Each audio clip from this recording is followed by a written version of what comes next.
Matt. I'm Kerry. We are the Stagmer brothers of Baltimore Knife and Sword. We're going to be building some of your favorite weapons, and some weapons that you've never seen before. This is Man-at-Arms, Reforged.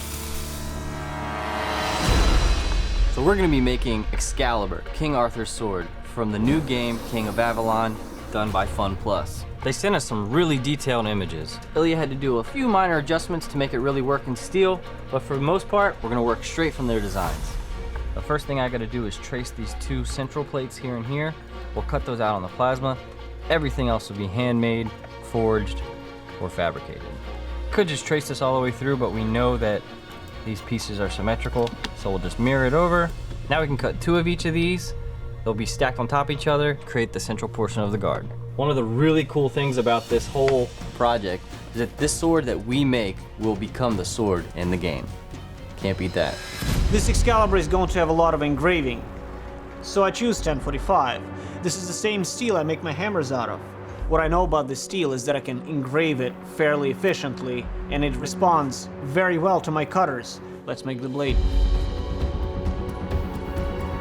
We're gonna start by breaking down this large 1045 round stock. He's gonna draw it out into a bar and then begin the blade forging. Ilya's first goal is to turn this round stock to square. Every once in a while you'll see him turn it on the diagonal, true it all back up, then he'll return to the flats and continue drawing it out.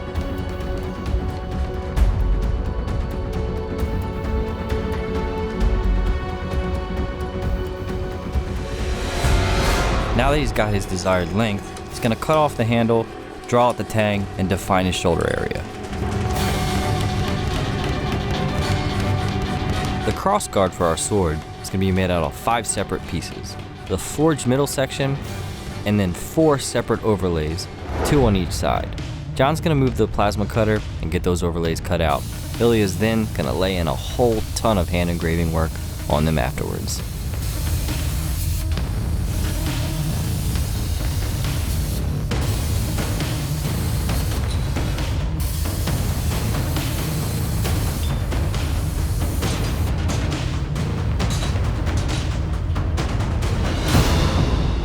Now that the blade is forged to shape, it's time to start laying in the bevels. Ilya is going to use a hand hammer and hammer those bevels in. He's going to be really careful to avoid the area that has to be engraved, and then he'll hand it off to me to start the grinding. Ilya is going to heat up very specific portions of this blade because it's so long and work his way from the tip to the shoulder, making sure his bevels are even on both sides or this blade will just curve.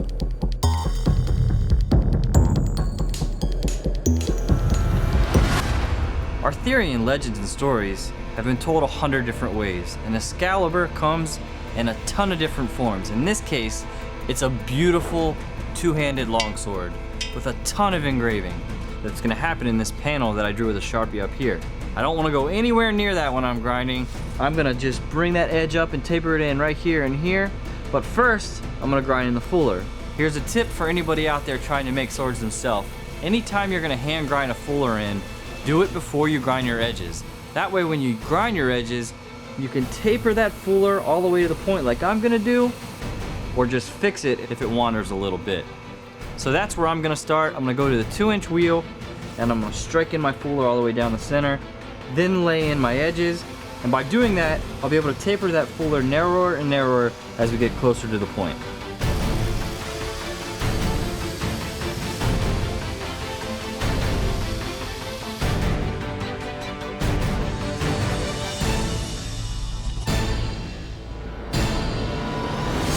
The plates for Excalibur's guard are ready.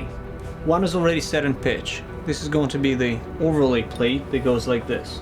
And on this back plate that is already set in pitch, there's not much engraving, but every little bit, as you will see in the end, contributes to the whole. I'm going to be doing bright cut engraving, and it will have a little bit background texture, but not much. You usually see me doing Eastern and Japanese engraving, and this is closer to Western European, as well as picked up by the American School of Engraving. However, I still use my old trusty tools. I'm going to be mostly using this hammer.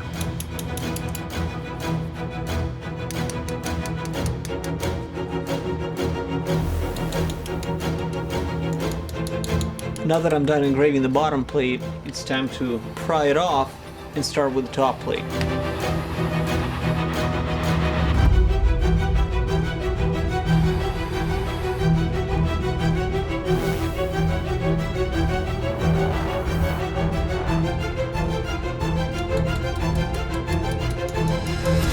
So I have most of this blade run all the way through the grits. I just have to do the one side here on the fuller and then clean up the flats afterwards. Normally you see us polish a blade after heat treating. In this case it has to be before because this fuller has some engraving in it. Also the flat down here has to be nice and clean so Ilya can engrave the dragons. I'm gonna go diagonally on this soft larger wheel. You saw me strike that fuller in with a 2-inch wheel, but this wheel is nice and soft and I'll be able to just kind of go at an angle and really jam in and push in and force that sanding belt to the shape of my fuller, and it'll polish it out all the way down. I'll change my angles a little bit and then I'll finish up the polish on the Scotch-Brite wheel.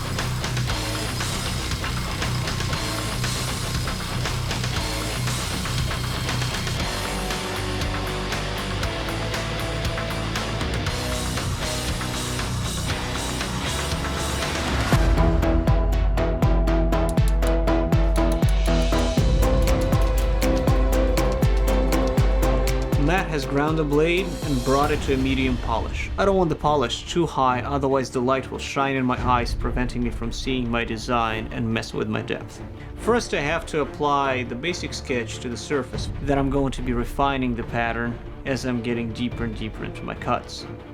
I'm going to start first with the design that depicts the dragon breathing fire onto the anvil, and once that side of the blade is done, I'm going to flip the blade over and start on the design that depicts two dragons locked in combat. According to King of Avalon lore, the blade of Excalibur was hardened using dragon's fire. And that part of the story is emulated on the rear engraving that depicts a dragon raining fire down on the blacksmith's anvil. I'm going to be turning the basic form for the pommel on this sword. We're going to do this all in one piece. I've got some free machining steel here. I'm going to take it down to 1 3/4 inches. There's also a gemstone mounted in the top. I've got a fairly large piece of rutilated quartz. We're going to cut in here. We've got to cut to the size of the stone because we're not going to recut the stone. So we've got a full inch here.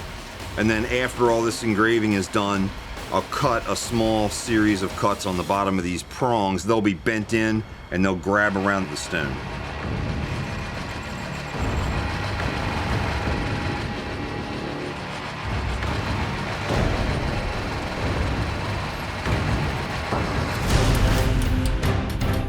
As a boy, to save his own life from sacrifice by his king, Merlin foretold his kingdom's fate by interpreting the meaning of an epic battle between two dragons.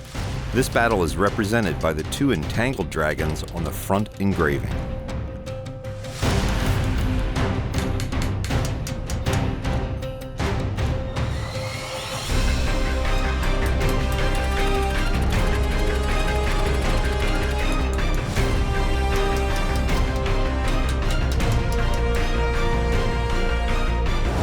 Got the artwork that Ilya's working from. This is the basic layout for the sword guard. He's taken some silver coins that we've purchased. This is what he's going to engrave from. So the dragon is going to be engraved here in the center. We're going to create this entire thing in free machining steel that's going to allow us to do this detent work around the outside just with a chisel. We'll work it out. We're going to cut into it for an inside diameter that's going to hold this silver coin. And then I'll be able to go in with a boring bar and increase the size of that until my coin fits. For the center medallion that goes in the middle of the guard, I flattened out the piece of coin silver, but only on the edges, never touching the center. You can still see part of the logo right here. The center dragon, after it's finished, will go right here and will be captured with the bezel that Kerry's working on right now. Now I'm going to proceed drawing out my dragon design and inscribing it. The technique I'm going to use is going to be a combination of engraving and uchidachi. The reason for that is I need to produce the maximum depth out of this coin. And the depth has to work very well together with the depth I achieve on the blade engraving. I'm going to use a tool known as a liner. And what it does is just pushes the material back, creating a crease.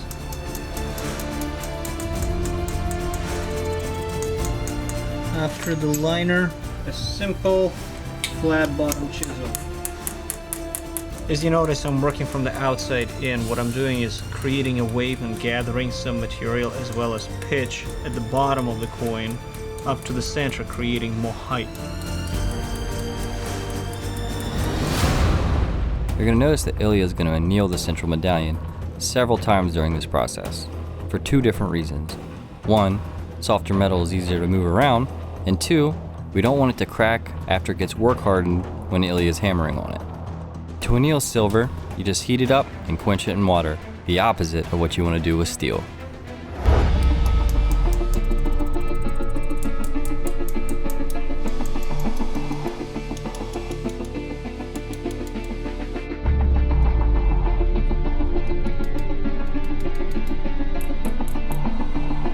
Ilya uses a heat gun to heat up the pitch and removes the medallion.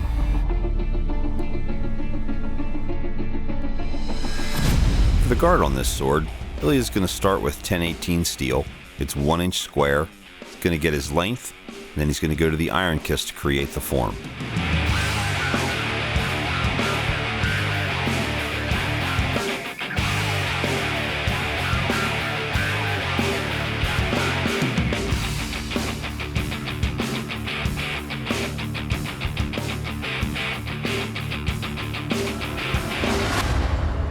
Okay, so I engraved exactly 1/4 of the cross guard for the sword. I have to do it once again right here, symmetrically, and then twice more on the obverse side. So I have to do it 3 more times. And you can see already how the silver is a different color than the steel. Silver is naturally warm in its reflection, and then steel is naturally cold.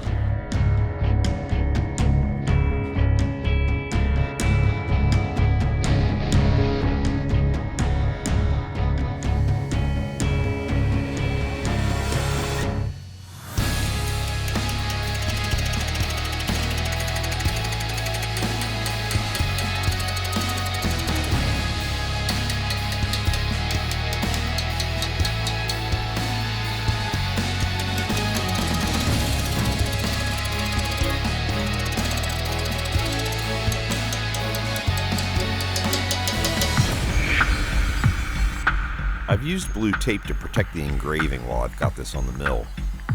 I've marked out how the tang is going to sit, measured the thickness of the blade, measured the size of my cutter, and I'll begin to take the cut on the Gorton milling machine. I first do a recessed area where the blade will sit, and then I go back to the center and cut all the way through where the tang goes down through the handle. When cutting lettering, you actually have to be much more careful. Rather than being able to go back and redefine and show edges, you've got to do your bright cuts on the first run through. Ilya is going to take his time, mark this out, and make all his cuts.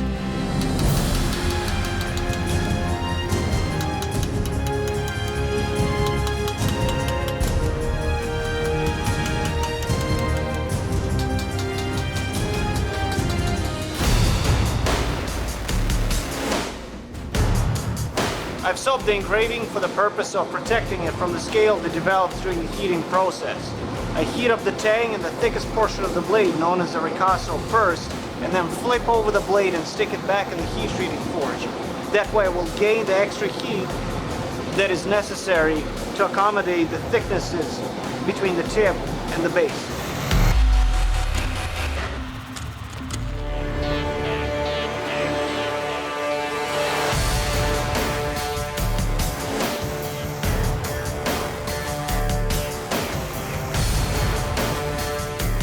Looks like the quenching went well. I didn't develop almost any scale on my engraving, which is great because no damage was incurred during the process. Now all I have to do is temper it and give it to matte to polish and grind. Whew. I don't know about you guys, but that heat treat made me nervous. Ilya spent so much time on this carving. It's the first time I've really gotten to see it up close. It's now my job to go ahead and refine the edge in. You can see he left it nice and thick before heat treat to play it on the safe side. After that, I'll run it through the polishing grits, and we can put it together.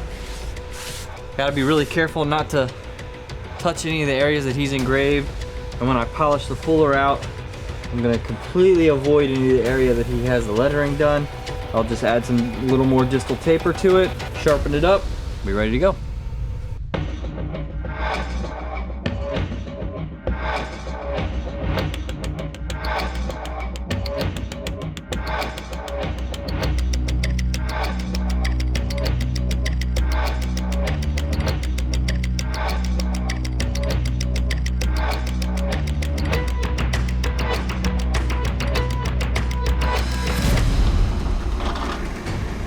It's now time to start assembling the many layers of this guard. We don't want to risk ruining any of the beautiful detail work that Ilya has done by welding them together, so we're going to drill and pin each section to the central portion of the guard.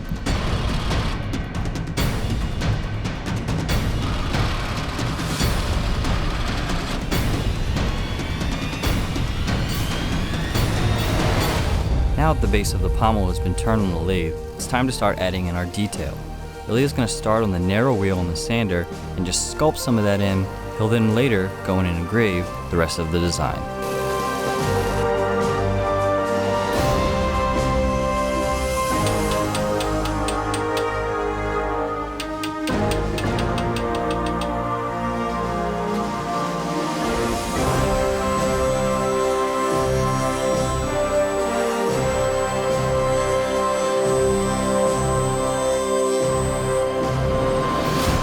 We're usually hesitant to take on an Excalibur because it's such an iconic sword, but this design was wonderful and it really highlighted Ilya's engraving skills. I believe this is the finest sword that's ever come out of our shop. The King of Avalon is ready for battle.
Thank you to King of Avalon for making this episode possible.